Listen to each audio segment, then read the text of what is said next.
Today we're going to take a look at PBworks and using that for a writer's portfolio.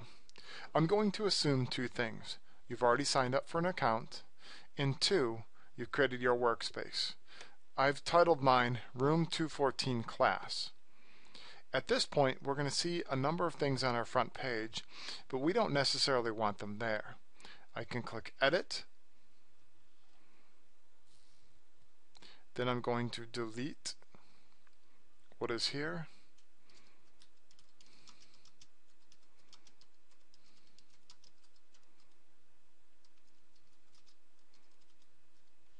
Add whatever text I might want or instructions for my students, and click Save. So you see all the writing is now gone, and I've added this over here. Next, I want to be able to, in the navigator, be able to show some file folders with my students' names. So if I just click Options, it's going to bring up this page here.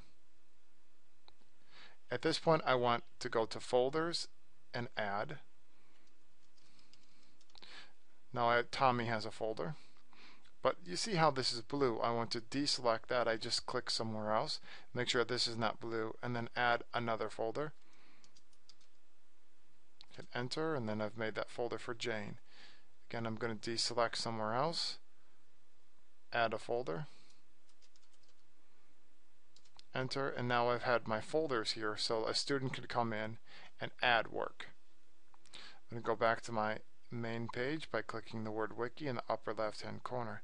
On the right hand side, now we're going to be able to see the folders that I have created for these particular students. But you're going to say, well, you know, my students don't have accounts. That is correct, and they don't they're not going to need any email addresses or anything, but you will need to create accounts for them. So they're going to be users. So if I click Users, Add More, then down in the lower right side here, this pops up. I want to create accounts for my students. I'm going to click that. Then it's going to be very simple. I've got 4 steps. How many need account? We'll say 10.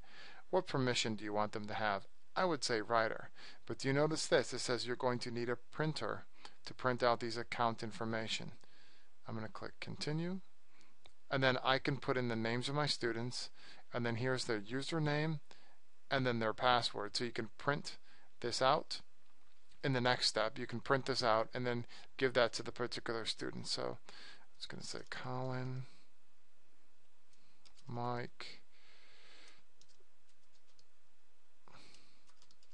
The reason I might want to add my names first is because it's going to make it easier later on for me to grade their work. So I'm going to check my spelling, then I can click Create Account.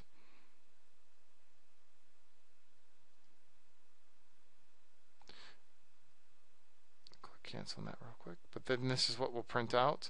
But then it's really nice because I can give, this is for Colin, here's his information, this is for Mike, here's his information, and then on from there. This was simply setting up your PBworks, creating folders, and then accounts.